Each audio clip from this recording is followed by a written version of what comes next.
Hello, magluluto po tayo ng insaladang bangus. So, nilagyan ko po siya ng slice tomatoes, green onion, and soy sauce, oil, black pepper. At ngayon, inano ko siya sa ibabaw ng lemon para masarap. Ayan. And then, tatakpan lang po natin siya ng slow.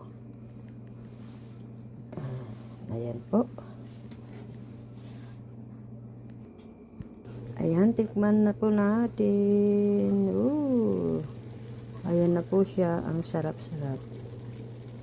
Mayroon po akong linagay na leftover. Ay, sandali. So, ito na po yung aking insaladang boneless bangus.